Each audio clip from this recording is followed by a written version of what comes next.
Grimmfest. Gille, Cameron, Clay, welcome to Grimmfest. We are delighted to have Weekend at the End of the World here on our gala night on Thursday. Please tell us, if not everything, certainly quite a lot about it. Well, Weekend at the End of the World started off intended to be a very, very small movie that we were going to shoot over the weekends together. And something Clay and I wrote, we did short form comedy together. And then we sort of decided to get it going, and we approached Cameron, who I knew as an actor, as a producer. And then he got on board and made it a project for big boys. And then suddenly it was a real film. And it really is like a little love letter to making films with your friends. And it's a very silly comedy horror buddy movie. It's essentially about two idiot best friends who inherit a cabin and try to flip it to make money. And what's standing in their way is a portal to the dimension between dimensions and the end of the world. Classic. I don't think it's anything like Evil Dead plot-wise, but it sounds very much like that's something that can't have helped but be on your mind because you're making a movie that way, because that's the only way you know how to make a movie, right? Yeah. Sure. It was Evil Dead and then tonally a lot of like Shaun of the Dead. Like Shaun of the Dead is something I think that we looked at. I think Evil Dead from like a technical low budget. I mean, we shot the film in 12 days. The budget was like, shooting budget I think was roughly $235K or something like that.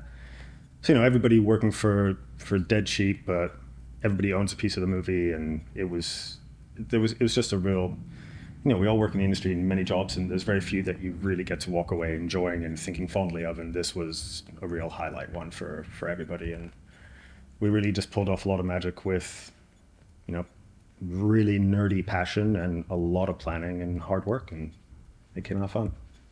Cool, thank you. Cameron, is this your first horror film?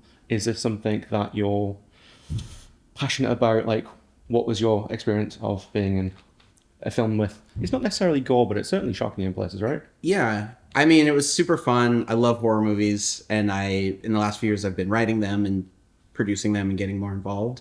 I would say this one is a little more comedy than horror, which works out for us. But it was really fun to shoot the actual horror scenes, the ones where there was blood and murder and terrible things happening. Sure. Spiders, right? Spiders. Yes. We actually shot all of those scenes. We just decided. How did you get the spiders to do that?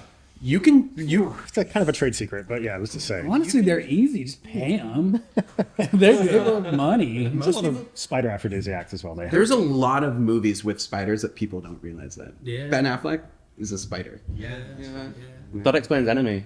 Exactly. Yeah. And the webbing. The webbing. Soggy webbing. Right. Yeah. Clay, it has to have been a slightly more deliberate role for you, as it's something that you also got involved in the kind of pre-production and the writing of. Mm-hmm.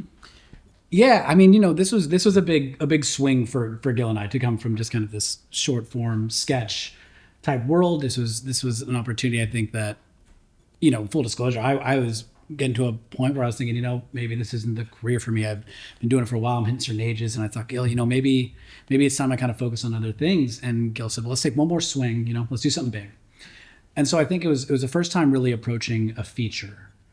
And I think a lot of it came down to kind of write what you know. And in that case, it became writing in my voice for that character. And originally, the plan was I was going to play Miles. And as it kind of developed and as we were going through it and we kind of did a table read, just kind of realized that, wow, I think we'd been writing Carl in my voice. So yeah, I think it was an undertaking and just write what you know. So it was very familiar, and it made the improv aspects of it and kind of his demons kind of my demons, at least certainly at the time. So it was an amazing experience. It was different though. I think we see a lot of horror films that are passionate about practical special effects.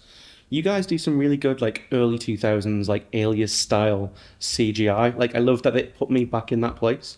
Was that something that was a budget constraint, or was that what you wanted?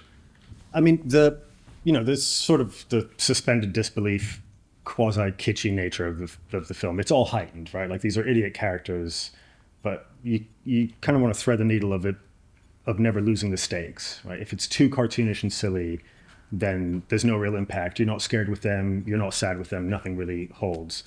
So, I mean, I did all the visual effects alone. So it had to be something I could do in a tight time window, and also something you could do just shaving years off my life in a room by myself, sweating and crying.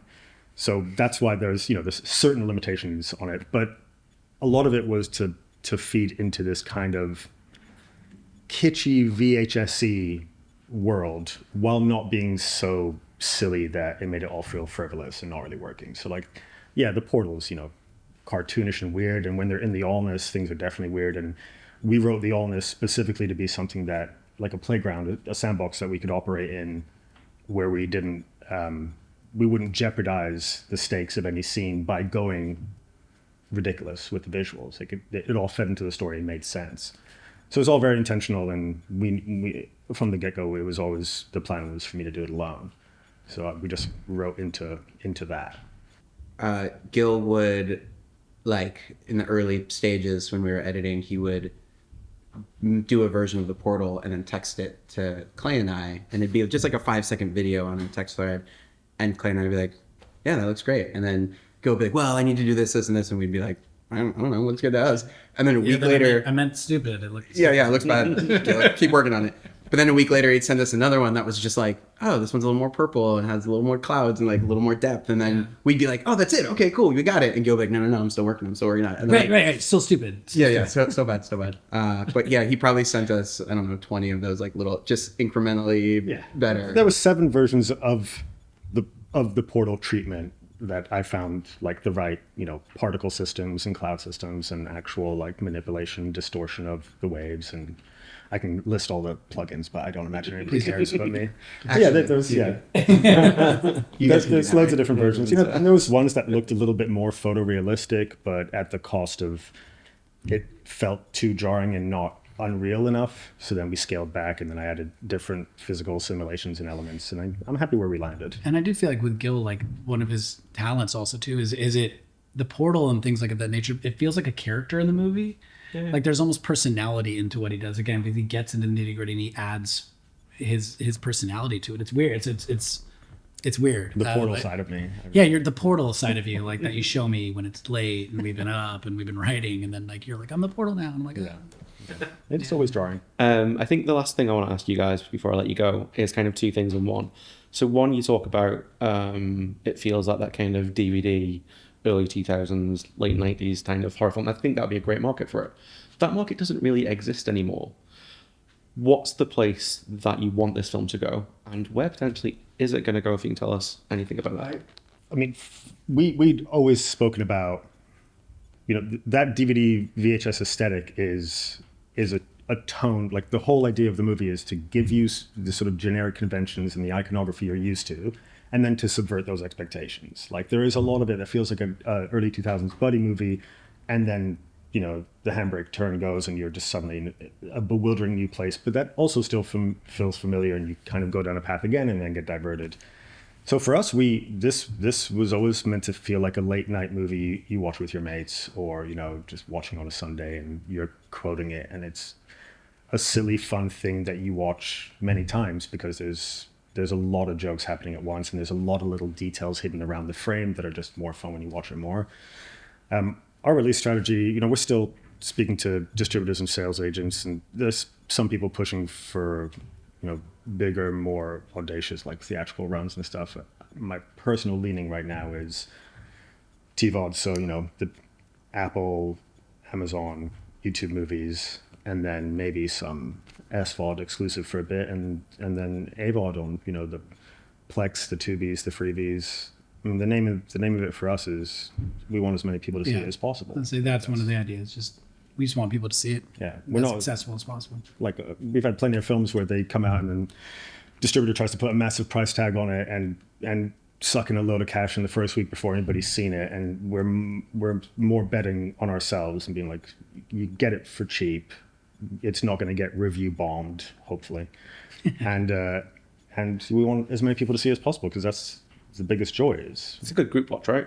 Yeah, for sure. Definitely. For sure. Also, both Gil and I have been burned in the past on projects and distributors taking all the money and stuff. And so, the idea of a splashy release isn't as exciting just knowing what that actually means.